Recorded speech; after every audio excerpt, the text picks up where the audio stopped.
Hello and welcome back to New Week, New Game. This week's game is Afterimage. It's a very fun game, but before I get into it, let's watch the intro.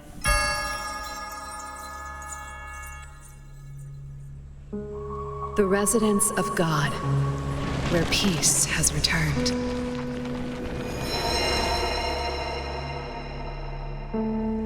The war that was promised, lost to the ages.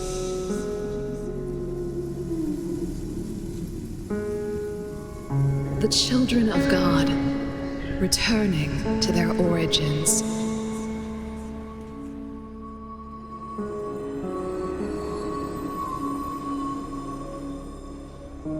Indeed, she is gone.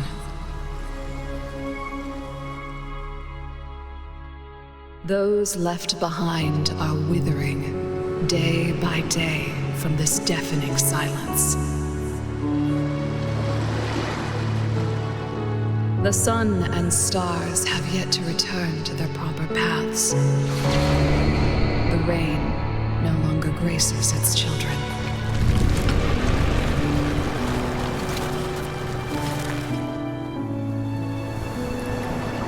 Souls once flowing in the stream are now lost beyond.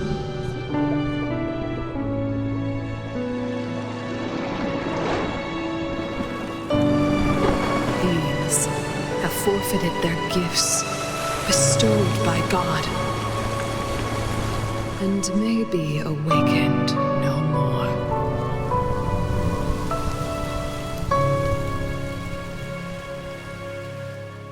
Only her whispers can coax the souls to return to the world.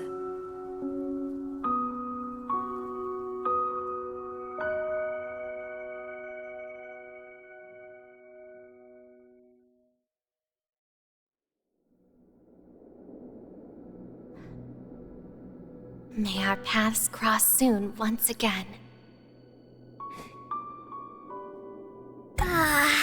It was quite the effort to lay them to rest, but his soul certainly should have returned to the stream. Let's go, but look over everything once more before we head back.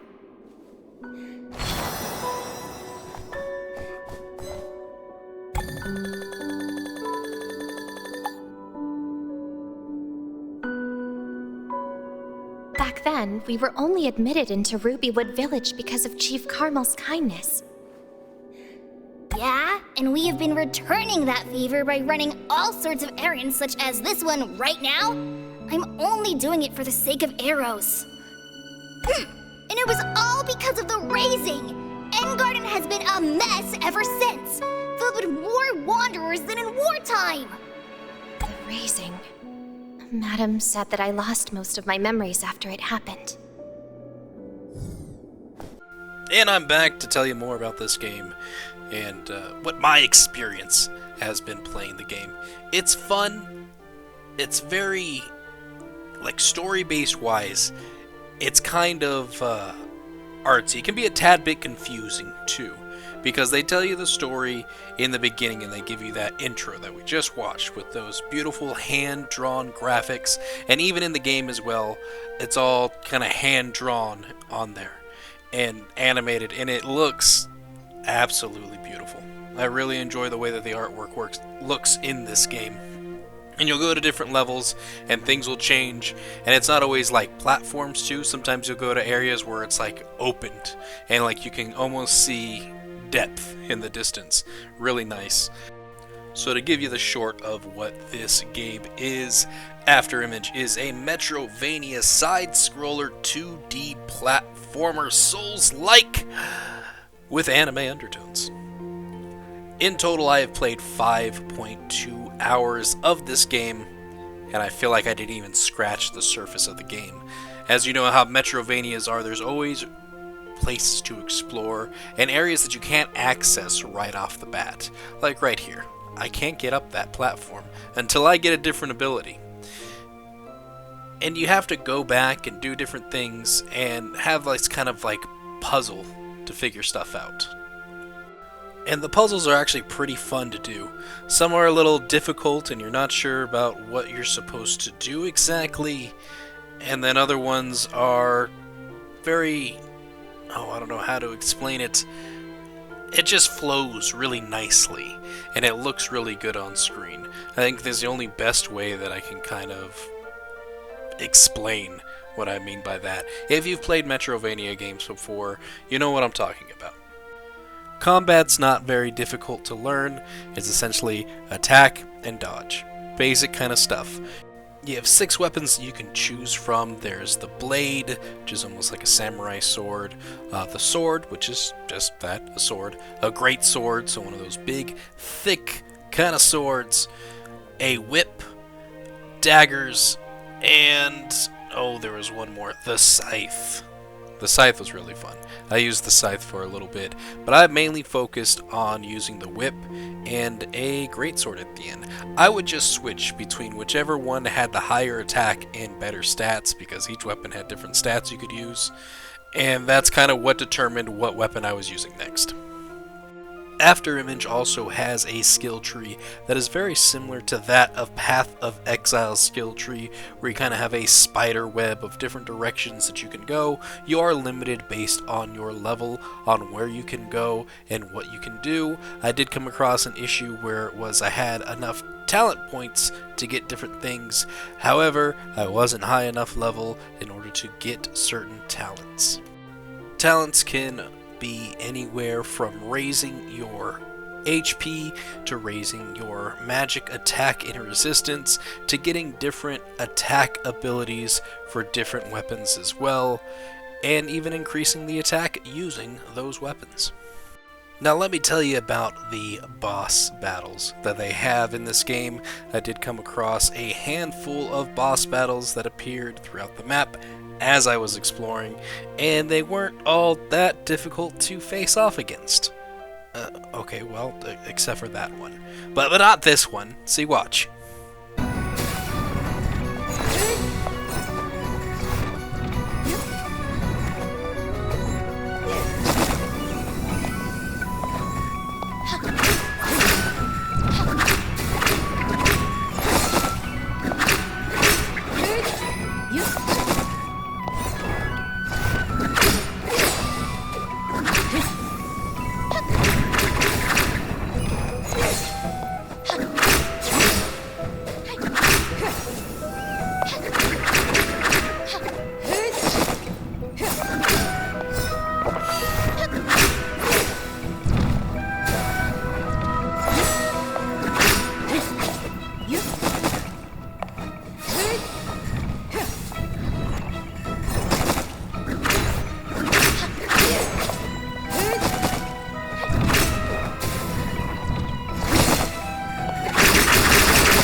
See? That didn't look so difficult. Okay, I probably made it look a little difficult, but this was like the second boss that I came across, and it was all about really recognizing the attack patterns. Once you recognize the attack patterns of the bosses, it's pretty easy to get around. With the later bosses, I didn't struggle as much, but you're just gonna have to take my word for that one. After beating this boss, you do unlock another game mode called Trial of Soul, where you can go through and they level up your character to level 99, and you can fight all the bosses that they have in this game. I went to go try it out because they also include all the different weapons and all the different afterimages and things like that that they have in there, and it was kind of a spoiler for me, I guess, really, because I'm not sure how these weapons worked. I'm not sure what they were supposed to do, things like that. Going at it right from the second boss, is not recommended by me. I would recommend actually beating the game and then going through and playing that Trial of Souls, just because you've got spoiler alerts on the bosses that you're going to be fighting against, and against the weapons and different abilities that you'll earn along the way. There are also quests in this game as well, but the one thing that I don't like about the quest so much is that you need to really remember what the character who gave you the quest said to you. You'll have a journal entry where it kind of gives you a, not real breakdown, but a summary of what you're supposed to do in the quest. However, I found myself more so stumbling across the achievement of completing the quest and less of understanding what I'm supposed to be doing in order to complete the quest. So, what I think would have fixed this would be if you had a waypoint on the map to show you to go and do that, and then more of a breakdown in the little quest menu, as opposed to just paragraphs running together, having those little blocks that have a check mark at the end, or a little box at the end. That's what I meant by block, where it X'd out when it was like you completed a certain thing. Now it's going back and returning to them. I did find myself kind of going back and forth doing the quest, or at least going into the quest journal and reading and making sure what I'm supposed to be doing, because when you complete it, it pops up on the screen, quest complete, and then I have to go into the journal to figure out which quest did I just complete. And it'll usually say something in the paragraph of like, hey, we've completed this person, maybe we should go back and talk to him. It's a little kind of confusing, like Elden Ring. Elden Ring didn't really have a quest journal. You would listen to some talking and then hopefully understand what they were talking about and understood where to go and what to do and where to find them after you completed the quest. Alright, well that's enough of me talking about the game. How about instead I just show you some raw, uncut footage of me actually playing the game. And you can see exactly how much fun and how much enjoyment I experienced while playing this game.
See, wasn't that great? Real fun, engaging combat, puzzles to get around, jumping and leaping, things of that nature. I did really enjoy this game, despite what may come across as a little sarcasm right there.